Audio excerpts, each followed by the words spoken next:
Thank you all for that. And thanks for the invitation to come back to chapel again. Always a great privilege and joy for me. I have been assigned the subject of biblical masculinity. So this is particularly for you girls, so that you know what you're looking for. There are a lot of ways we could go talking about this subject. I think of 1 Corinthians 16:13 that says, "Stand firm, be strong, act like men. Let everything you do be done in love." Men stand firm, they're strong, and they do what they do in love. That same truth is repeated over and over again in the historic books of the Old Testament, where someone says to a son or a commander, "Be strong and courageous." Be strong and courageous. That's what identifies men, because they are the leaders, the providers, and the protectors of women and children in God's design. One of the evidences of the corruption of the world is the empowerment of women. The feminist movement has managed not only to elevate women to a place God never intended for them, but it also has managed to strip men of their place on the same level. Men have been lowered and women have been elevated, and thus they have inverted God's design, which is clearly stated when the Apostle Paul said, "God is the head of Christ, Christ is the head of the man is the head of the woman." That's not so much power and authority as it is responsibility to be the provider and the protector. But in order for us to know what God has designed for men, we have a marvelous portion of Scripture, and I want you to turn to it because we're going to be looking at much of this portion of the text, and that's Proverbs. So turn to Proverbs, and we're going to bounce around in the opening 10 chapters of Proverbs, because here we have God's revelation as to what men should be. Just to let you know that, in chapter 1, verse 8, you read, "Hear, my son, your father's instruction, and do not forsake your mother's teaching. Indeed, they are a graceful wreath to your head and ornaments around your neck." Again, in chapter 2, verse 1, "My son, if you will receive my words and treasure my commandments within you, make your ear attentive to wisdom, incline your heart to understanding." Chapter 3, "My son, do not forget my teaching, but let your heart keep my commandments." Chapter 4, "Hear, O sons, the instruction of a father." Down in verse 10 of chapter 4, "Hear, my son." Down in verse 20, "My son, give heed," or give attention to my words. Chapter 5, verse 1, "My son, give attention to my wisdom." Chapter 6, verse 1, "My son," again. And it also appears in chapter 6 at verse 20, "My son, observe the commandment of your father. Do not forsake the teaching of your mother." Very much repeated from the opening chapter. Chapter 7, again, "My son, keep my words." And even over in chapter 8, verse 32, "Now therefore, O sons, listen to me, for blessed are they who keep my ways." So the opening chapters of the book of Proverbs are designed for the training of sons. The training of sons. And again, there were a couple of references to that even in chapter 7.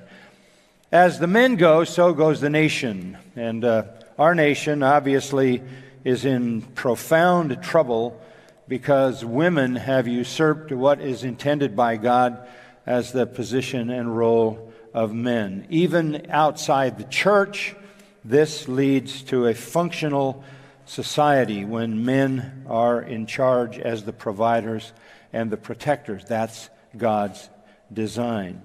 Now, what I want to do in these opening chapters, obviously, is a lot of material here, and we're not going to be able to cover all of it, but I want to introduce you to it because I think this is a place where you can always go to refresh your definition of what God expects of a son and therefore a man.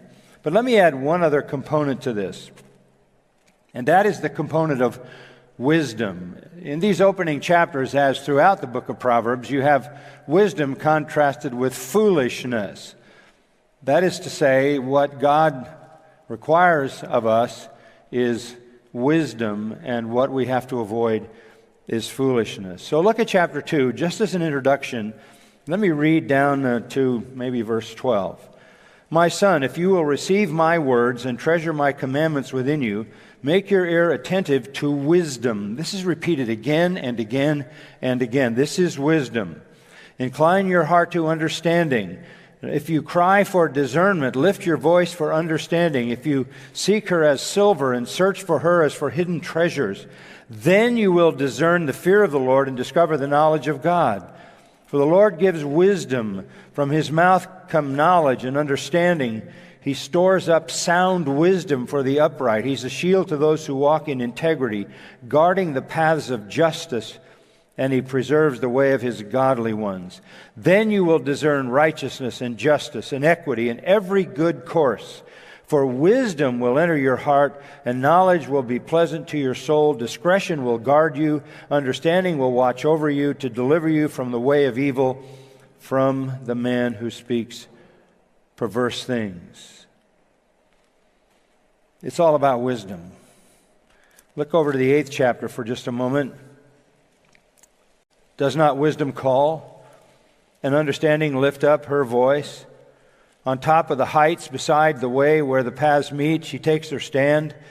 Beside the gates, at the opening to the city, at the entrance of the doors, she cries out, to you, O men, I call, and my voice is to the sons of men. O naive ones, understand prudence, and O fools, understand wisdom. Listen, for I will speak noble things, and the opening of my lips will reveal right things. For my mouth, speaking of wisdom personified, will utter truth, and wickedness is an abomination to my lips. Verse 12, I, wisdom, dwell with prudence, and I find knowledge and discretion. It's all about wisdom, knowledge, discretion, understanding. Wisdom. At the end of that chapter, verse 36, or verse 35, for he who finds me, wisdom, finds life and obtains favor from the Lord. But he who sins against me, wisdom, injures himself. All those who hate me, wisdom, love death. Wisdom is everything, and in particular, wisdom for how men are to live. Now, there's a lot here, and I want to introduce it to you and sort of give you enough insight into these opening chapters of Proverbs so that you can look at them yourself, become familiar with them, and enrich your life by digging deeper than we're able to go today. So I want to give you 10 crucial lessons that every man should learn. 10 great truths in Proverbs that define what a man should be. When a man exhibits these characteristics, he is a man of wisdom. And wisdom is the pathway to blessing. First, men are told, fear your God. That's where it all begins. That's the first responsibility of a man. Chapter 1, verse 7, the fear of the Lord is the beginning of knowledge. Fools despise wisdom and instruction. And again in chapter 9, verse 10, the fear of the Lord is the beginning of wisdom, and the knowledge of the Holy One is understanding. So this is where it all begins. It all begins, and that's why verse 7 says, the fear of the Lord is the beginning of knowledge. That's where everything starts. The knowledge of the Holy One. Fear, reverential awe. A true knowledge, that is a knowledge that is defined by relationship. Fathers are to teach their sons to live with respect for God as sovereign and holy. They are to respect His word, His law, His power, His authority. They are to fear His displeasure, His right to chasten, and even His right to judge. This involves then teaching the character of God, the attributes of God. Men, you need to know your God so you can fear your God. Go down to verse 20 of chapter 1. Wisdom shouts in the street. She lifts her voice in the square. This is again the personification of wisdom. At the head of the noisy street, she cries out. At the entrance of the gates in the city, she utters her sayings. How long, O naive ones, will you love being simple-minded, and scoffers delight themselves in scoffing, and fools hate knowledge? Turn to my reproof. Behold, I will pour out my spirit on you. I will make my words known to you. Because I called and you refused, I stretched out my hand and no one paid attention. And you neglected all my counsel and didn't want my reproof. I will also laugh at your calamity. I will mock when your dread comes. When your dread comes like a storm and your calamity comes like a whirlwind. When distress and anguish come upon you. Then they will call on me, wisdom. But I will not answer. They will seek me diligently. They will not find me. Because they hated knowledge and did not choose the fear of the Lord. That is the pathway to spiritual oblivion. Failure to fear the Lord. This is where everything has to begin, with fearing the Lord. Over in chapter 3, if you look for a moment, familiar verses 5 through 8. Trust in the Lord with all your heart. Do not lean on your own understanding. In all your ways acknowledge Him, and He will make your paths straight. Do not be wise in your own eyes. Fear the Lord and turn away from evil. It will be healing to your body and refreshment to your bones. Trust in the Lord. Hebrew word for trust originally meant literally to lie helplessly face down before God. Lean is not incline, but support yourself. The Hebrew is to say, support your life with the knowledge of God. When God is feared, so is sin. Let me just add some things that Proverbs says. Fearing the Lord prolongs life, chapter 10, is more profitable than wealth, chapter 15, brings abundant life, chapter 19 and 14, keeps one from evil, chapter 16, results in riches, honor, chapter 22, and breeds humility, and that's repeated multiple times. Listen to that again.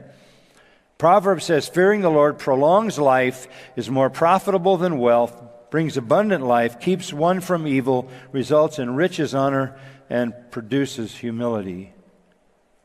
Proverbs also says that the one who fears the Lord sleeps satisfied and is untouched by evil, chapter 19.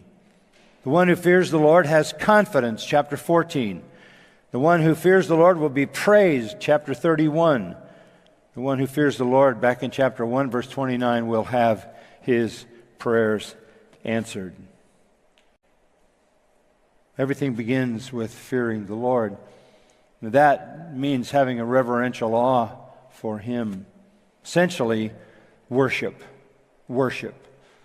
So if you want to be a man, this is where it starts. It starts with true-hearted worship of our God in all the fullness of His glory. Fear your God. There's a second lesson that men need to learn. Guard your mind. Guard your mind. Look at chapter 3 and verse 3. Do not let kindness and truth leave you. Bind them around your neck. Write them on the tablet of your heart. That is a reference to the mind. In chapter 3 and verse 23, Then you will walk in your way securely, and your foot will not stumble. Over in chapter 4, again, this very familiar truth in verse 23. Watch over your heart with all diligence, for from it flow the springs of life. Your heart is the mind. Guard your mind. Guard your mind. These graces that are laid out for us in the book of Proverbs are basically to be the characteristics that define us. Back in chapter 1, don't forsake your father's instruction, your mother's teaching. They are graceful wreaths to your head and ornaments around your neck. Chapter 2, verse 10, wisdom will enter your heart, and knowledge will be pleasant to your soul. And when that happens, discretion will guard you, understanding will watch over you to deliver you from the ways of evil, from the man who speaks perverse things, etc. And you will avoid evil. Chapter 3, verse 1, do not forget my teaching, but let your heart keep my commandments. Again, heart always refers to the mind, where the seat of thought resides. Chapter 4, give attention in verse 1 that you may gain understanding, for I give you sound teaching. Do not abandon my instruction. When I was a son to my father, tender and the only son in the sight of my mother, then he taught me and said to me, let your heart hold fast my words, keep my commandments, and live. Verse 10, hear my son, and accept my sayings, and the years of your life will be many. Verse 13, take hold of instruction. Do not let go. Guard her, for she is your life. And then down in verse 20, give attention to my words, incline your ear to my sayings. Again, this is wisdom personified. Do not let them depart from your sight. Keep them in the midst of your heart, for they are life to those who find them, and health to all their body. And then comes that verse 23, watch over your heart with all diligence, for from it flow the springs of life. Life is all about guarding your mind, its devotion to the truth. One more text in chapter 6, verse 20, repeating what we read earlier. My son, observe the commandment of your father. Do not forsake the teaching of your mother. Bind them continually on your heart. Tie them around your neck. When you walk about, they will guide you. When you sleep, they'll watch over you. When you're awake, they will talk to you. What a statement. Truth will talk to you. It speaks in your heart. In chapter 7, verse 1, my son, keep my words, treasure my commandments within you. Keep my commandments and live, and my teaching is the apple of your eye. Bind them on your fingers. Write them on the tablet of your heart. Say to wisdom, you're my sister, and call understanding your intimate friend. They may keep you from an adulteress, from the foreigner who flatters with her words. Men are to fear God and guard their minds.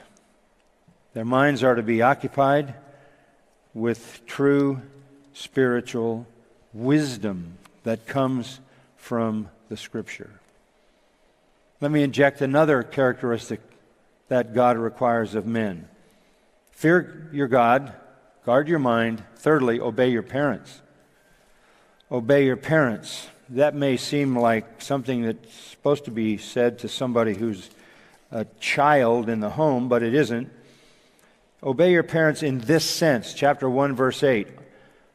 Hear, my son, your father's instruction, and do not forsake your mother's teaching.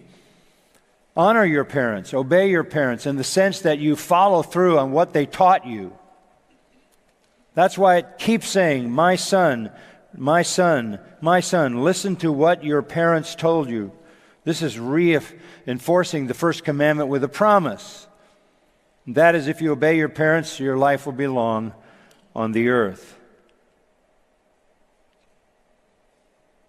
Fathers are to teach their children the truth, to love the truth, to obey the truth. They are to use a rod, by the way, to reinforce that. They are to use corporal punishment. They are to use a rod, Proverbs says, to drive folly and foolishness out of their sons. So teaching them to obey what they have been taught demands some discipline and even some corporal punishment, so that they associate disobedience with pain. Fear your God, guard your mind, honor your parents. Ladies, let me just say this to you. You want a man who has honor for his parents. That is a man who has been disciplined. Parents aren't perfect, but where you have someone with believing parents and he honors those parents from his heart for what they have taught him, what they have given him by way of the legacy of truth, this brings a noble character to that man. Number 4, select your companions. Select your companions. Chapter 1, verse 10. My son, if sinners entice you, and they will, do not consent. If they say, come with us, let us lie in wait for blood, let us ambush the innocent without cause. Let us swallow them alive like Sheol, even whole as those who go down to the pit. We will find all kinds of precious wealth. We'll fill our houses with spoil. Throw in your lot with us. We shall all have one purse. My son, do not walk in the way with them. Keep your feet from their path, for their feet run to evil and they hasten to shed blood. Indeed, it is useless to spread the baited net in sight of any bird, but they lie in wait for their own blood. They ambush their own lives. So are the ways of everyone who gains by violence. It takes away the life of its possessors. Teach your children to choose their friends. The section says that for a fleeting moment of pleasure, a seductive moment, wicked men are willing to draw you in to their plans for evil, plans for harm. There is a certain rush, a certain adrenaline excitement in such behavior, such pointless, senseless gang stupidity and violence. Don't get sucked in. Don't join them. Verse 14, when they say, throw in your lot with us, don't join them. Even though they know they may get caught, that's part of the rush. The whole appeal here is based on the attraction of excitement, the attraction of power, the attraction of doing harm and getting away with it, being part of the gang. Over in chapter 2, verse 11, discretion will guard you, understanding will watch over you to deliver you from the way of evil, from the man who speaks perverse things. So if you fear your God and have guarded your mind and have honored your parents by holding on to their instruction, that discretion, that wisdom, that understanding will deliver you from those who try to seduce you into the way of evil, from the man who speaks perverse things, from those who leave the paths of uprightness to walk in the ways of darkness, who delight in doing evil and rejoice in the perversity of evil, whose paths are crooked and who are devious in their ways. Verse 20, so you will walk in the way of good men and keep to the paths of the righteous, for the upright will live in the land and the blameless will remain in it. But the wicked will be cut off from the land and the treacherous will be uprooted from it. This reminds me of an incident when I was a kid in junior high. There was a sort of a gang, if you could call our neighborhood a gang that long ago, that liked to do mischief. And I had engaged in some of the rather harmless mischief, like sliding down the gutter drains all the way into the main water drain, and then running up and down in those big concrete water drains. My parents didn't know I was doing that. That was mischief that was harmless, but I was suckered in. And eventually they decided that they were going to go to Sears as a gang, and they were going to see what they could steal. They were going to rush one department and take what they could take and get out the door. And they drew me in. And the next thing I knew, there was a security officer with his hand on the back of my neck as I exited with my stash, trying to belong. I was put in a cell in the jail, and my parents were called to come and let me out. It was embarrassing to me, embarrassing to my father, the pastor. It was also agonizingly painful to my backside, which is exactly what I deserved, but I only did it once. You choose your friends. Don't let them choose you. Chapter 4, verse 10, "Hear, my son, accept my sayings, the years of your life will be many. I've directed you in the way of wisdom. I've led you in upright paths. When you walk, your steps will not be impeded. If you run, you will not stumble. Take hold of instruction. Do not let go. Guard her, for she is your life. Do not enter the path of the wicked, and do not proceed in the way of evil men. Avoid it, do not pass by it, turn away from it, and pass on, for they cannot sleep unless they do evil. They eat the bread of wickedness." Choose your friends, true friends. Choose the kind of people that lift you up, not the kind of people that pull you down. A man should be known by his friends, and they should be close, loving friends who are also committed to biblical wisdom, who are honest, and who lift us up. You want to make friends of those who elevate you, not those who pull you down. So fear your God, guard your mind, honor your parents, select your companions. Here we go a little deeper. Number 5, control your desires. Chapter 5. Down to verse 22. "His own iniquities will capture the wicked, and he will be held with the cords of his sin. He will die for lack of instruction, and in the greatness of his folly, he will go astray." Sin imprisons. Sin makes you a captive.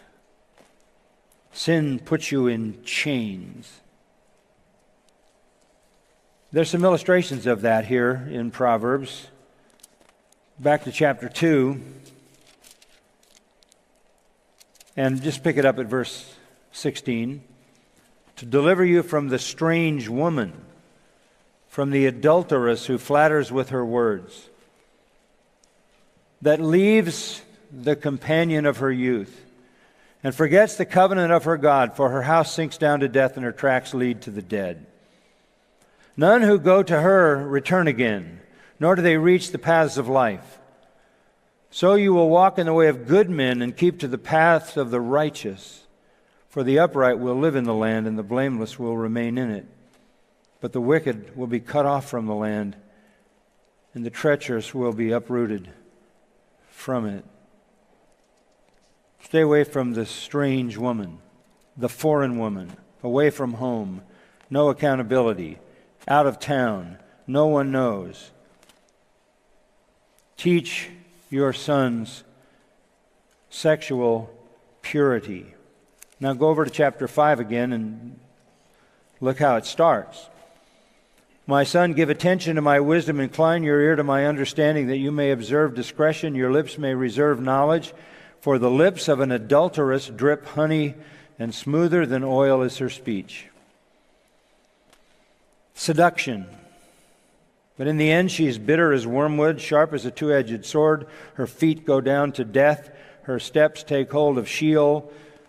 By the way, we're talking about here illegitimate sex, not necessarily a prostitute, not necessarily some anonymous hookup.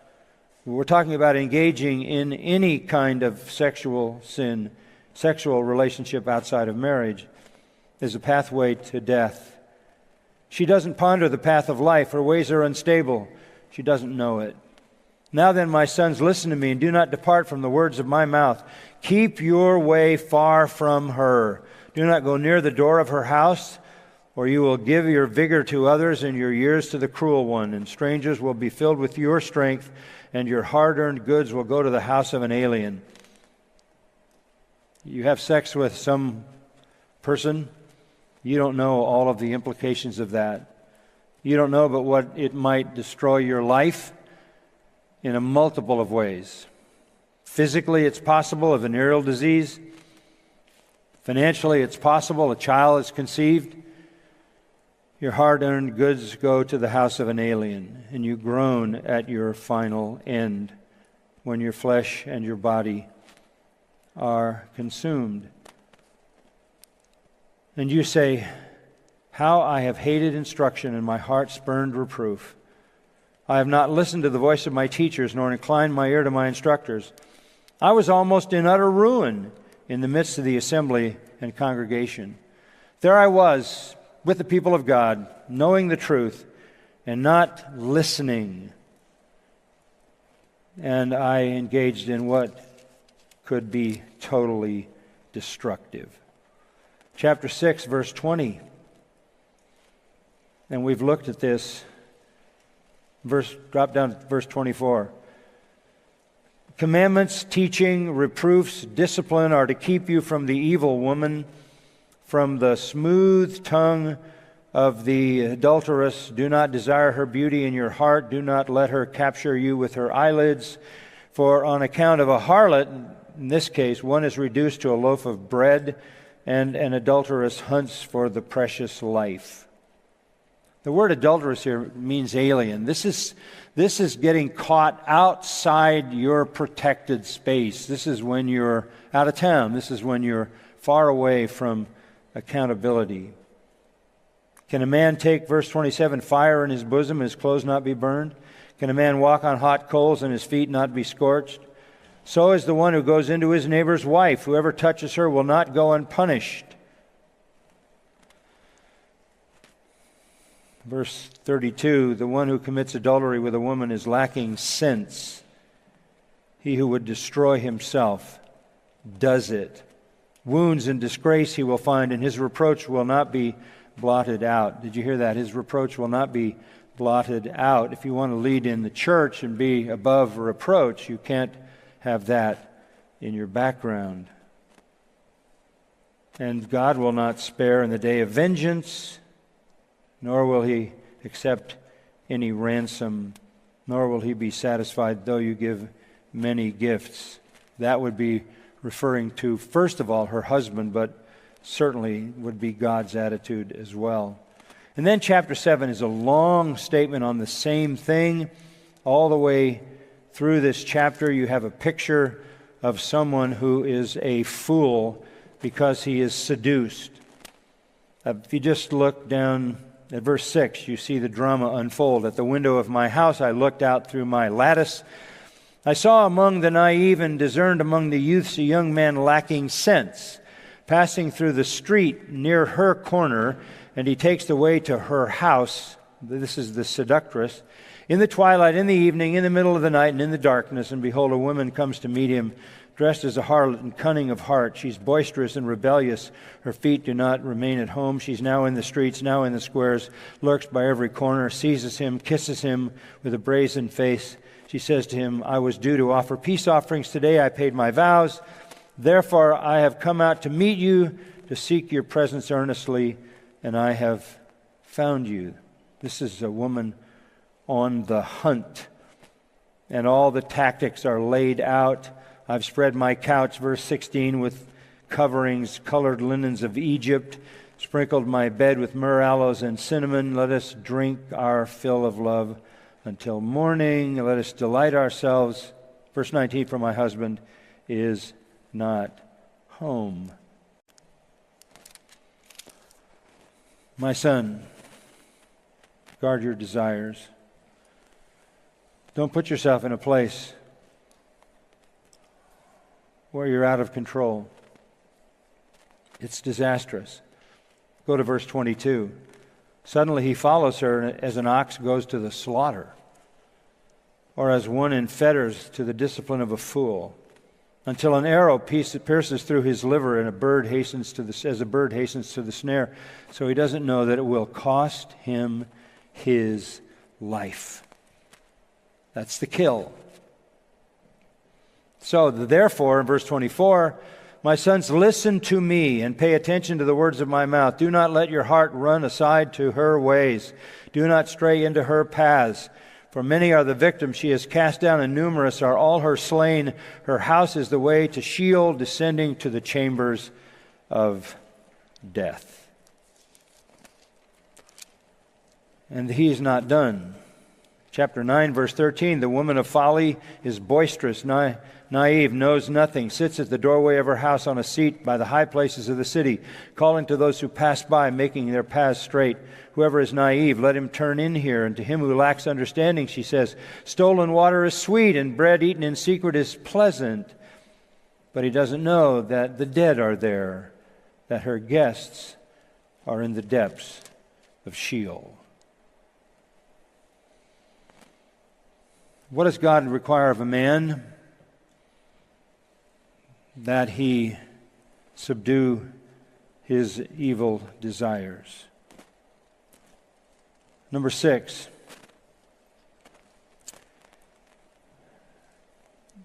Be faithful to your wife. Be faithful to your wife. Back in chapter 5, verse 15. Drink water from your own cistern, and fresh water from your own well. That's a euphemistic way of saying enjoy the relationship with your own wife. Should your springs be dispersed abroad, streams of water in the streets, let them be yours alone, and not for strangers with you. Let your fountain be blessed, and rejoice in the wife of your youth as a loving hind and a graceful doe. Let her breast satisfy you at all times. Be exhilarated always with her love. For why should you, my son, be exhilarated with an adulteress and embrace the bosom of a foreigner? For the ways of a man are before the eyes of the Lord, and he watches all his paths, and his own iniquities will capture the wicked. He will be held with the cords of his sin, and he will die for lack of instruction. This world is filled with seductive temptations that confront men and women. Men are particularly vulnerable. That's why you make a covenant before God when you get married. Then you make a covenant with God to be pure. Then you make a covenant with your eyes. Then you make a covenant with your feet. And you avoid the places of temptation. What does God expect of a man? Fear your God, guard your mind, honor your parents, select your companions, control your desires, enjoy your wife. Number 7, watch your words. Watch your words. Go back to chapter 4 of Proverbs. This is so practical. Verse 24. Put away from you a deceitful mouth, and put devious speech far from you. Another way to say that, tell the truth. Tell the truth. Tell the truth and speak the truth. Chapter 5, verse 2. Observe discretion, and your lips may reserve knowledge. When you open your mouth, you should be speaking truth. Chapter 6, verse 12, a worthless person, a wicked man, is the one who walks with a perverse mouth. And then over in chapter 10, a number of statements are made here. Verse 11, the mouth of the righteous is a fountain of life, but the mouth of the wicked conceals violence. Hatred stirs up strife, but love covers all transgressions. On the lips of the discerning, wisdom is found.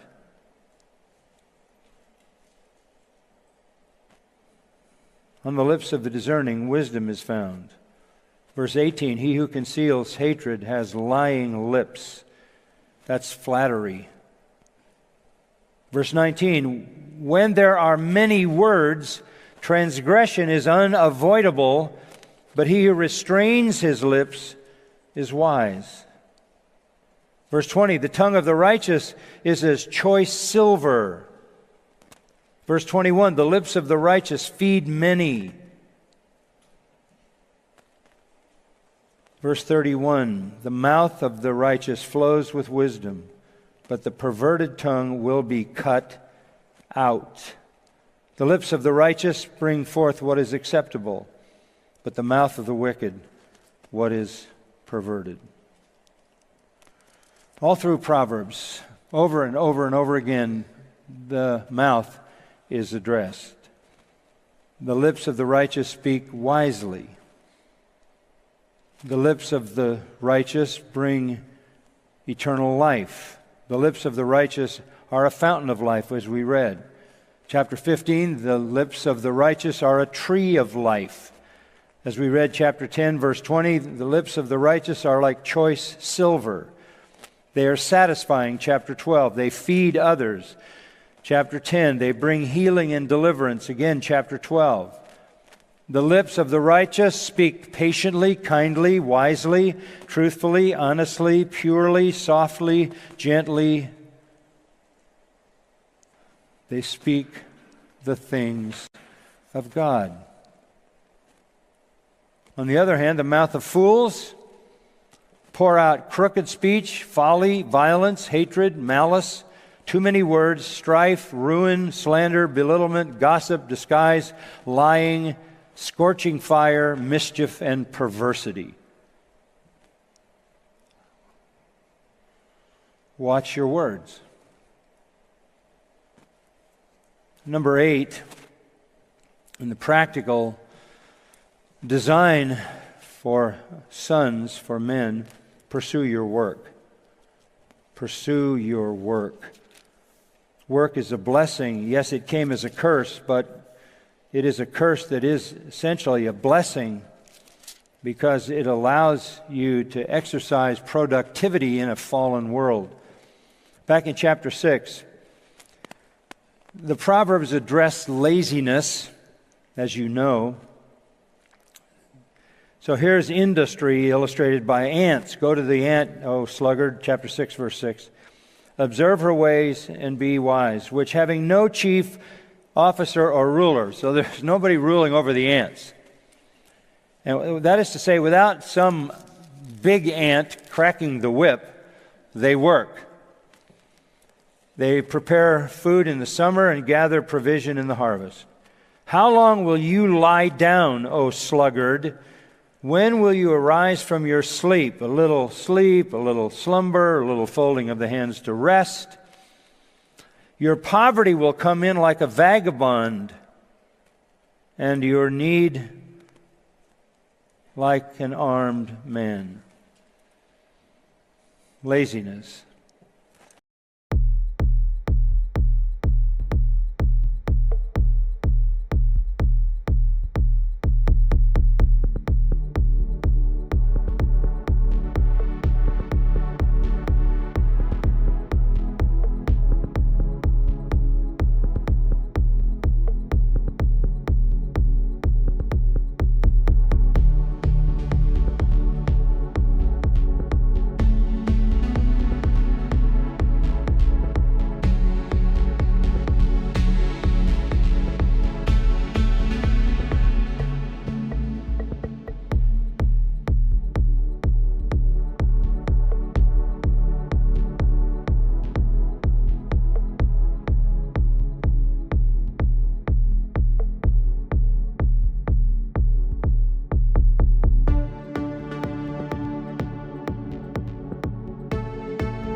Walking through the city, lights flicker out. Silence screams from broken souls, no doubt. Concrete jungle traps us grinding down. Lost in the echo, shadows pull me drown.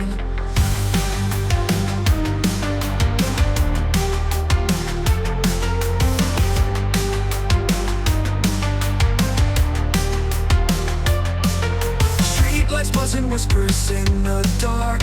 Neon shadows glowing, leaving marks. Pavement breathes our stories, old and cold. Past and future twisting, all unfold. We are lost in neon nightmares. Ghosts of dreams, electric flares. Running fast but going nowhere.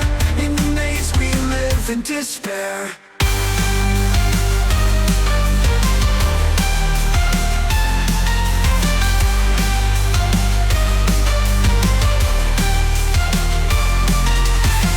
Rise mechanical and raw. Vocal cords electric through the straw. Wires tangled, clenching like a vice. Heartbeat scenes with thunder, rolling dice. Falling stars and shattered glass confound. Broken mirrors scattered on the ground. Synthetic whispers tell us we're alive, but the ghosts of dreams begin to thrive.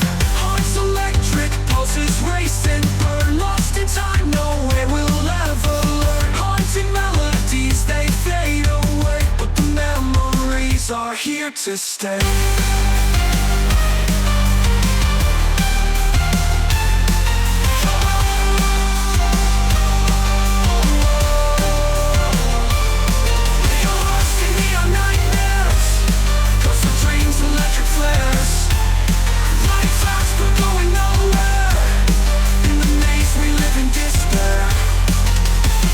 In the distance, a flicker of light. A single star cuts through the endless night. A tiny spark, a whispered prayer. Maybe hope can bloom even here in the neon air.